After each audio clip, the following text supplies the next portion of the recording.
Olá, seja muito bem-vindo ao primeiro podcast oficial da Expo Leite. E hoje vamos falar de um dos tesouros de Minas Gerais. Vamos falar do queijo Minas artesanal.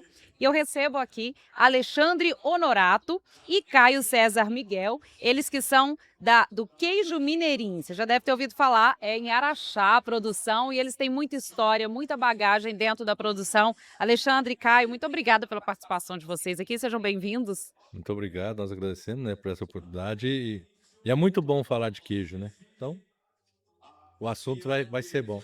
É isso aí, com Muito muita obrigado. bagagem que vocês têm, né, Muito Caio? obrigado, bom dia a todos. É um assunto delicioso, vamos É conversar. isso aí. Olha que bonito que tá aqui nossa mesa. A gente já começou, já abriu com chave de ouro, Com né, chave de ouro. Alexandre? Vamos lá falar um pouquinho. Quando que começou a sua história, Alexandre? É longa, né? Começou com seus avós, o seu avô? Isso, meu avô foi o primeiro entreposto de queijo legalizado no Brasil, lá na década de 50, 56, né, ele já Uhum. respirava queijo, já vivia o queijo, né. Ele já mexia com queijo e legalizou então uma empresa para comercializar o queijo de Minas para o Brasil todo. Ele foi pioneiro aí nessa regularização. Isso, ele foi o primeiro do Brasil. Uhum. E por Então que que ele resolveu, né? Teve esses, numa época que não se preocupava tanto com isso, por que que ele resolveu regularizar? realmente a gente brinca que ele era uma pessoa diferenciada, ele enxergava muito longe. Tem um pedacinho da história dele que eu sei, que eu falo que eu acho que é muito interessante a gente falar, que ele casou com 18 anos, minha avó tinha 13. E eles ganharam uma vaca de presente de um padrinho. E ele era trabalhador braçal, batia pasto pros outros. Uhum. Aí disse que um dia ele jogou essa foice no meio do pasto, aí falou, não, isso aqui não é pra mim. Vendeu essa vaca dela e começou a comprar queijo e levar pra cidade vender, na cidade de Pratinha. Ele já tinha um espírito empreendedor, né? Já. E aí foi aumentando o negócio e ele enxergou que se legalizasse e pudesse vender o queijo para o país todo de uma forma legal, né, ele conseguiria valorizar, agregar mais valor e aumentar o seu negócio. Não, foi daí que surgiu, chamava Entreposto e Laticínio Sonata. Uhum. E aí ele foi atrás dessa primeira certificação. No caso é a CIF, Do dele era o CIF, Serviço de CIF, Inspeção Federal. Serviço de Né? Inspeção Federal. Imagina a dificuldade para conseguir, né, Isso. naquela época, sendo o primeiro. Acho que ele teve que fazer várias viagens a Brasília, né, correndo atrás. E abriu O a manual do porteira para o CIF até resto. hoje é um manual, parece uma enciclopédia. Né? Um Até manual hoje. muito grande. Até hoje o manual do CIF, muitas exigências que existem, né, para fazer. Uhum, Né? Mas hoje tem certificado bastante lugares com o CIF também. uhum. E aí são várias particularidades assim que tem que ter em relação à sanidade, desde a produção, desde a ordenha até a entrega desse queijo, não é mesmo? Para uma queijeira certificada tem todo um processo que tem que ser feito, né? Desde a sanidade animal, né? Onde verifica a fazenda tem que ser livre de brucelose e tuberculose, né? São as principais doenças que podem ser transmitidas através do leite, né? Então é um cuidado muito especial com isso aí. A fiscalização ela é muito pesada com relação a isso, né? Depois nós vamos falar de qualidade do leite, né? É a outra parte mais importante também para você ter um. Existe uma máxima no mundo do queijo que fala assim: você não consegue fazer um queijo bom de um leite ruim, mas você consegue fazer um queijo ruim de um leite bom. Mas o Né? contrário não. Não. E é essa aí mesmo, né? É. E aí, o que acontece? Isso vai muito a qualidade do leite. Aí vai questão de boas práticas de higiene, de ordenha, né? Qualidade do leite de úbero dos animais, saúde do úbero dos animais, né? Isso tudo influencia lá na queijeira, né? Uhum. O leite ele é transportado todo via tubulação para a queijeira, né? Não existe contato externo com o leite tirado da vaca até a queijeira, né? E tem as boas práticas lá da queijeira de higiene, higiene tanto pessoal quanto higiene dos utensílios, higiene das bancas de queijo, né? Uhum. Então, isso tudo é fiscalizado pelo órgão que, no caso nosso, é o IMA, né? Hoje aqui no estado de Minas Gerais, nós temos o selo do IMA, né? E é o que nos dá também o selo Arte, né? E essa fiscalização acontece rotineiramente, né? Ou seja, é uma arte e é um trabalho muito sério, né, que tem que ser feito, não é de qualquer jeito, né, Alexandre? Às vezes as pessoas me questionam qual que é o segredo de um bom queijo. Eu falei higiene, higiene, higiene. Higiene na ordem, higiene na produção, né, se você tiver uma boa higiene, você vai conseguir fazer um bom queijo. As outras coisas vão ser detalhes, né, de Uhum. genética dos animais, a qualidade do leite, mas isso aí, você tendo uma boa higiene, você vai conseguir fazer um queijo bom. Com certeza. Gostar também, né? É, Esse amor à atividade faz Esse diferença, esse precisa de capricho. muito, né? Você precisa de Aham, muito amor. esse aí precisa mesmo. legal. Alexandre, e aí o seu avô foi o primeiro a ter o CIF e você foi o primeiro a ter o CISB? Eu fui o primeiro a ter o CISB, porque teve uma época aí que a legislação ficou meio perdida e o queijo mineiro não podia sair para fora do estado. A gente só podia fazer o queijo e se alguém quisesse comer o queijo mineiro tinha que vir aqui em Minas, Aí né. dificultava. Quem trabalhava com isso.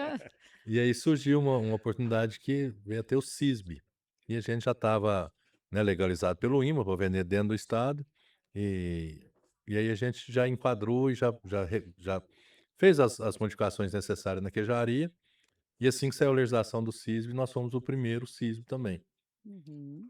E aí isso já garante aí várias o mercado também, né, que hoje a gente vê, infelizmente, tem pessoas que não estão legalizadas, não estão trabalhando com a regularização que a legislação brasileira impõe e acaba perdendo. Às vezes a gente vê na internet, né, jogou o queijo da pessoa fora, ele produziu e a gente fica até com dó, porque realmente você É. vê jogando o queijo fora, mas é lei, né, não tem Eu como, falei, tem que é pra muito produzir tem que ser triste, assim. né, porque você vê um produtor com a sua dificuldade, é igual a gente levanta de madrugada e aquela mão de obra pra fazer o queijo, É, de sabe repente que você é tem o difícil. queijo, jogado fora.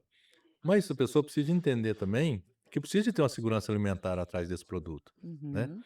Então, assim, é um triste, mas a pessoa precisa de procurar um órgão, Emater, INMA. Se quer fazer, se quer levar para o mercado, vamos regularizar, né, Fazer certinho vamos e colocar uma coisa com segurança alimentar que a pessoa possa comprar e degustar com segurança. E hoje, diferente da época do seu avô, não é difícil assim mais, né, a gente pode Não, contar com o apoio da Emater, tem os órgãos competentes, até Alexandre, com toda a sua experiência, a sua bagagem, né, uma dica para quem está ainda nessa trabalhando dessa forma, é muito melhor se eu falo, regularizar, o né. produtor, parece que tem medo, né, fica muito retraído. Todo produtor é muito tímido, né, assim, a gente sofre muito, a gente fica com medo de expor, né. Eu falo que o produtor hoje, se ele quiser legalizar, ele vai ter muita facilidade, tanto, a Emater vai correr atrás, vai fazer tudo que ele precisa de fazer para regularizar. O INMA vai receber de portas abertas, né, não vai criar caso, não vai impor, tem a legislação ali que precisa ser cumprida, mas no QMA, assim, as portas estão muito abertas. Eu brinco que eu falo muito com o secretário nosso da agricultura, e ele tem uma fala que eu acho muito interessante, ele fala: "O governo não atrapalhando, ele já está ajudando". Então Não, hoje com certeza. hoje, na parte de legalidade do queijo, o governo não atrapalha em nada. Uhum, Mas o produtor tem que ter a boa vontade de querer fazer a coisa certa. entendi. Às vezes a gente fala assim, tanto pelo conhecimento que o senhor Alexandre tem e toda por essa história que já tem, né? Mas eu sou de uma safra nova. Eu participei de um processo de regulação da minha queijeira antes de nós montarmos a parceria, né? Eu tenho uma queijeira certificada e regularizada no município de Perdizes, né? Eu participei de todo esse processo do zero, né? Eu vim para Perdizes em 2022. Caí na sala da Emater. Primeiro lugar que eu vim, quando eu me mudei e decidi, trabalhar no ramo de leite, né, com pecuária leiteira, eu parei na Emater aqui, fui atendido pela Aline, e ali nós fomos conversando e depois que eu montei a minha propriedade, consegui, estruturar para tirar leite, e aí veio a ideia de eu fazer queijo, conheci seu Alexandre, veio toda essa fantasia, toda essa história, eu falei: "Ah, eu vou fazer queijo também". Fiz uns queijinhos para experimentar, deu certo e tal, e eu falei: "Vamos regularizar", né. O processo de eu adequar a minha queijaria, o lugar, o estabelecimento onde eu estava produzindo o queijo, desse processo início, de toda a papelada, da certificação do gado, dos exames que é necessário fazer, até eu ter o selo arte, isso demorou 7 meses, né. Então não é, fala assim: é burocrático porque você precisa travar, você não pode, você tem que ter documentos, você depende de, né, de tempo de documentos ficar pronto, tempo dos exames ficar pronto, tem que existir a burocracia, porque senão, Tudo tem fica burocracia, né, exatamente. gente? Você vai montar Mas a qualquer empresa. facilidade com que a gente tem a assistência da Emater para nos ajudar nessa burocracia, a gente chegar no IMA com os documentos prontos para o fiscal analisar e ir lá e falar: "Ok, é isso mesmo", né, e ver todos os relatórios feitos ao longo desse tempo, ele é muito rápido, é 7 meses, né. Então eu falo, sou prova viva de que não tem essa burocracia, é anos, o fiscal vem, não me libera, o fiscal vai e volta daqui um ano só, isso não existe. Aqui em Minas Gerais não existe, eu sou prova disso, né. vale a pena ir atrás dessa. Sim. É necessário, né? Agora, falando um pouquinho dos selos, ó, a gente vê que tem o selo artesanal do Brasil, esse selo arte. Quando a gente fala que é um queijo Minas artesanal, o que quer dizer? Qual que é a diferença para os demais queijos? Só para as pessoas entenderem, assim, é a forma de fazer. É o modo de fazer, né, que foi até tombado pela Unesco como patrimônio imaterial, que é o modo de fazer o nosso queijo, e o nosso queijo, fala que ele é muito simples, né? Um queijo feito de leite, coalho, pingo e sal, né? Um leite cru, in natura, né? Nem na temperatura não mexe, é na temperatura que ele é ordenhado, né? E não vai nada de diferente nesse queijo. Então, os modos de fazer O modo de fazer é que caracteriza que como queijo caracteriza Minas o queijo Minas artesanal. artesanal. Uhum. E o queijo Minas artesanal hoje está passando por uma fase de valorização. Assim, a gente vê queijos, né, no mercado a preços bons. As pessoas andam longe atrás do queijo Minas artesanal, né? Você vê em São Paulo, você vê até em outros países. Como que vocês veem essa valorização do produto que vocês trabalham há tanto tempo? Ah, isso é muito bom, né, e gratificante pra gente. E hoje você vê o nosso queijo, tá? Nós temos prêmio na França. No Olha país do só. queijo, nós ganhamos uma medalha Queijo de de ouro lá, de Araxá, Araxá. Né? premiado na França. Então, assim, você vai lá num país tradicionalmente conhecido como, né, o queijo do mundo é o queijo francês, e a gente consegue brigar ali pau a pau com os queijos franceses. Nós tivemos agora a Expo Queijo em Araxá, que participaram 18 países. E um queijo mineiro, né? Não o QMA, mas um queijo de Minas, foi o super ouro, foi o melhor queijo da competição, né? Nós ganhamos categoria, que é o que eu falo, nosso queijo é muito simples. Quando você chega numa disputa dessa, no mundo existe queijos muito bem elaborados, queijos, né, muito bem trabalhados, mas só da gente estar ali participando e levando alguns prêmios, mostra que o nosso tradicional aqui de Minas Gerais também é um excelente queijo. Tem muito valor, né? Tem Vocês muito levaram valor. ouro e 2 pratas. Nessa última Expo Queijo agora, que encerrou a semana passada, nós levamos ouro no nosso queijo de 51 dias de maturação, prata num queijo de 153 dias e prata num queijo de 23 dias. É isso aí, é o resultado de um trabalho muito bem feito, né, É, Caio? Exatamente. É um orgulho danado, né? A primeira coisa que eu faço é agradecer ao pessoal da Fazenda, né? Quando a gente recebe esses prêmios, porque o dia a dia nosso, ele é difícil, né? Um dia a dia pesado, é domingo a domingo, 2 vezes por dia, não para, né? Os riscos que a gente corre são enormes, né? Tanto de cuidar da equipe para fazer isso, quanto dos animais, quanto da qualidade do queijo, né? Então, quando a gente vê um produto nosso ganhando num campeonato, é muito bom, é muito satisfatório, né? A gente. E resultado de toda uma equipe, né? Exatamente. E no campo, vamos falar um pouquinho da produção. Hoje vocês trabalham com a raça Girolando, Raça Girolando. né? Que uma das mais produtivas, vamos dizer assim. E tem essas particularidades, como por exemplo o terroir, né? Ali da região de Araxá, é conhecido. Queria que vocês falassem um pouquinho dessas minúcias, né? Do queijo, que aí independe a forma de produção. Aí tem a ver com a altitude, né? Com essas outras questões. Eu falo, começando na qualidade do leite do Girolando, né? Eu defendo muito a bandeira do Girolando para a produção de queijo. Por quê? Você consegue um leite com excelente qualidade, tanto de sódio, de gordura, de proteína, que vai dar um diferencial no queijo. E hoje, eu falo, a genética está muito evoluída. Hoje está Muito. muito fácil, né? Então você pega uma prova de um touro que você vai usar, você sabe qual o leite que a filha dele vai produzir. E a gente já tem esse trabalho há mais de 35 anos já, selecionando animais para produzir um leite com qualidade para a produção do queijo. Então já é um rebanho Já que é um foi preparado rebanho para isso há preparado, muito tempo, né? né? Às vezes a pessoa fala, ah, mas você ganha tudo, você ganha os prêmios. Mas não é do dia para a noite, né? Esse é o resultado de um trabalho que é feito uma vida inteira, né? Para chegar nesse patamar da qualidade do leite que a gente tem hoje, né? Com os animais que a gente tem. E aí passa para o terroir, que é a região de Araxá, com altitude, com clima, né? Então isso tudo interfere também na qualidade do queijo. Eu brinco, qual que é a diferença do queijo Araxá para o canastra de outras regiões? O modo de fazer é o mesmo, mas uma região você vai estar a 1.000 metros de altitude, canastra vai estar a 1.200, outro você vai... né? Então interfere muito o clima, né? A pastagem, os animais que vão para a pasta também interfere, a água. Araxá é muito privilegiado com água. As águas de Araxá são reconhecidas no mundo todo, né? Como a terra de Beja, como nós temos lá a fonte da juventude, né? Que o pessoal fala. Então, assim, as águas também do município de Araxá são muito boas. e que nos dá a oportunidade de fazer um queijo, né, mais cremoso um pouquinho. Eu brinco que o queijo da canastra talvez seja um pouquinho, eh, mais firme, o nosso mais cremoso. Do Cerrado já é um queijo mais seco, né. A sua Uhum. terra lá do Coromandel já tem um queijo mais seco também.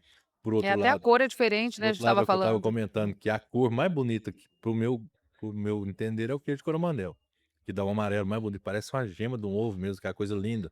Então assim, cada região com seu terroir, com as suas bactérias lácteas ali do ambiente, faz seu queijo.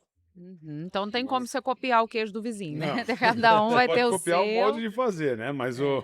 o sabor ele vai ser diferente. Uma coisa interessante, você não sei se nós não comentamos ainda sobre o pingo. Você sabe o que que é o pingo? Ah, pinga é o que faz o É o o fermento o láctico fermento, é o que natural. aham, E o que que é a tradição de Minas? Se o meu queijo dá problema, eu não posso usar o meu pingo, que vai levar contaminação para outro queijo. Eu aham. tenho que buscar o pingo no vizinho, E né. aí? E aí, quando você busca o pingo no vizinho, o seu queijo vai ficar ali alguns dias parecido com o queijo do seu vizinho. Ali seus 2, 3 dias, mas de repente ele vai mudando, mudando e já volta para aquele queijo tradicional, porque as bactérias do meu ambiente, o meu leite é diferente do leite do vizinho. Então, Interessante, no né. primeiro passo, você colocou as bactérias boas-vindas do seu vizinho. Elas vão tomar conta ali, vão agir, então seu queijo já vai puxar o seu queijo, mas passou uns dias, ele já voltou a ser o original. Volta ao Por isso que eu falo normal, que não existe a interessante. competição, porque nós estamos falando de sabor, nós estamos falando, né, de aroma, né? Não é que o do meu vizinho é ruim e o meu é bom, né? Uhum, São coisas diferentes que vai gerar no paladar do consumidor, né? E uhum. quando que a gente ia estar falando de terroir de queijo, né? Há anos atrás, né? Você falava isso no vinho, né? Os grandes enólogos, né? Isso aí, hoje é importante a gente falar disso, né? Acho que é É. um... E a questão dos especialistas, né, igual a gente estava você falou do vinho, tem o Os mestres sommelier, queijeiros, tem os mestres queijistas, queijeiros também, isso. né. Né? E o que que eles avaliam? Aí tem aroma, tem sabor, tem textura, a coisa do furinho, né, Caio, que a gente tem gente que fala: "Ah, o queijo tem o furinho, não tem o furinho". O que que explica pra gente um pouquinho isso, não é bom, né, na Não. na na Não, avaliação? queijo furado, queijo rendado não é bom. Na verdade, tem queijos furados que são bactérias probiônicas, são bactérias benéficas, que é aquele furo daquele queijo suíço, né? Que é a foda daquele Uhum, queijo suíço, aqueles furos, aquilo é uma qualidade do queijo, aquilo é um tipo de queijo, né? certo. Mas o queijo rendado, que a gente fala, aqueles diversos furinhos, queijo que consome nas grandes capitais, isso é um queijo contaminado, né? Isso é uma contaminação que tem no queijo, é uma qualidade do leite com problema, né? É um leite problemático, né? E o queijo que a gente aqui do QMA, a gente procura ter o queijo mais tampadinho e lisinho, né? Existe Uhum. as olhaduras que tem no nosso queijo, são olhaduras mecânicas, olhaduras de prensa, né? De quando a gente vai espremer o queijo, né? Todo o nosso queijo ele é feito à mão, né? Não existe prensa mecânica, a gente fala olhadura mecânica, mas é por causa da prensa, né, da mão da pessoa que faz, né? Nenhum queijo artesanal existe maquinário dentro da queijeira, não é uma indústria, né? Uhum. Tudo é feito manual, né? Então, e aí os entendedores de queijo, aí, os mestres queijeiros, os queijistas, eles avaliam, aí o senhor Alexandre pode falar mais os detalhes que é avaliado dentro de um queijo.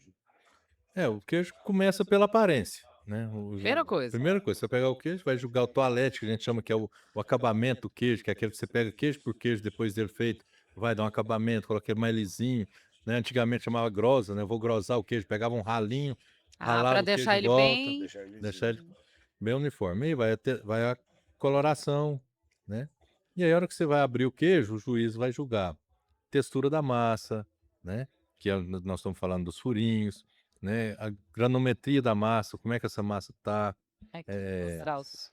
um queijo mais cremoso, um queijo mais seco, né, a casca que a gente fala, a casca tem que estar sobressaindo ali por fora, aquele amarelinho, e o queijo mais claro por dentro, né. Uhum. Eu brinco que é igual a escola de samba, o juiz vai julgando os quesitos, tem vários quesitos e dando pontuação.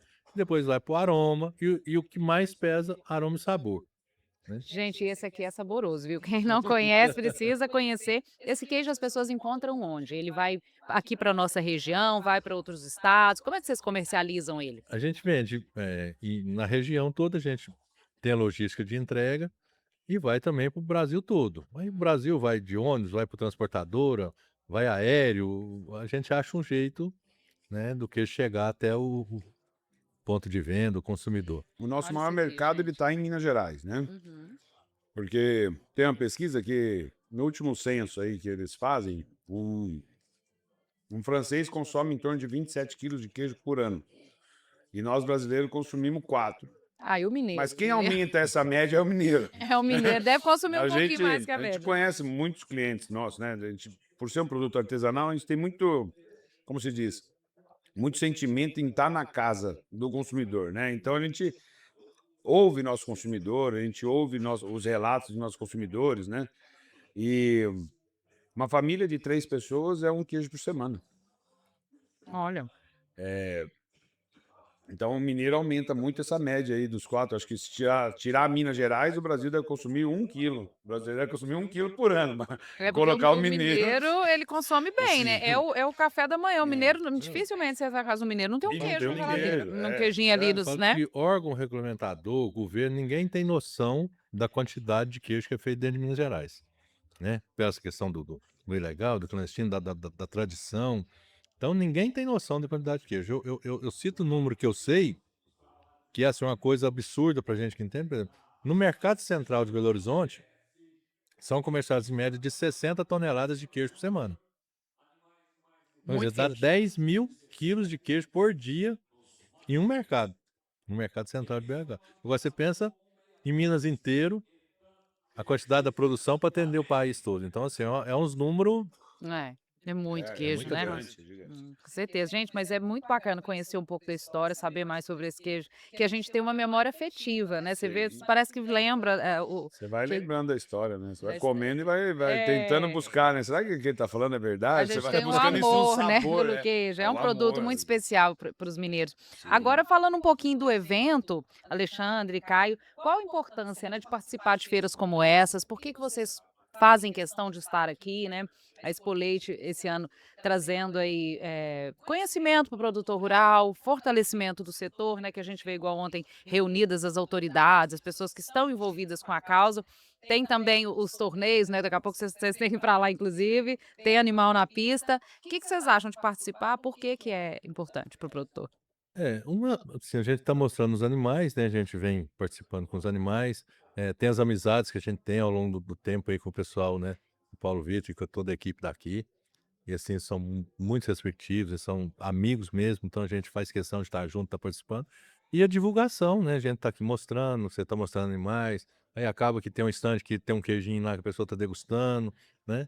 Uhum. Então, esse movimento é muito, muito bom e acaba que vai fazendo propaganda.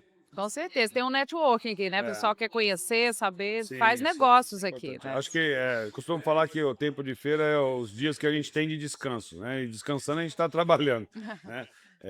Mas é importante participar, né? Eu acho que é importante a gente vir e prestigiar, né? E colocar realmente números dentro de uma exposição dessa, né? Uma exposição, se não a maior, é uma das maiores da nossa região, né? Uma estrutura toda dedicada, né? Um capricho do pessoal do Sindicato Rural de Perdizes, né? É importante para a gente estar aqui, né? A gente vem participar feliz, né? A gente vem participar sabendo que vamos encontrar bastante dificuldade ali na pista para os nossos animais, e isso é bom porque faz a gente melhorar, né? A cada dia, né? E agradecer ao pessoal pelo convite, né? Em nome do Paulo Vitor aí, que foi lá em casa, ele faz questão de ir todo ano nos convidar, né? E a importância é realmente ir ver as inovações, né? Ver o que tem de tecnologia melhor, né, no mercado, o que tem hoje no mercado para nos atender, né? Eu acho que a feira dessa promove isso aí e o network em si, né? É sempre muito bom. Realmente é um momento de encontro, de troca de Sim. experiências e de negócios também, né? Uhum. Muito bom. Obrigada, Alexandre, Caio, pela participação de vocês e parabéns pelo produto de excelência. Gente, vocês não têm noção tanto que esse queijo é bom, viu? Só Obrigado a faltou um vocês. cafezinho aqui, né? Obrigado a Poxa, vocês e boa feira para você também. muito obrigado, Obrigada, tenha um obrigada, foi um prazer. sucesso aí. Continue acompanhando o nosso podcast, um oferecimento da Bonanza Varavalha. Até a próxima.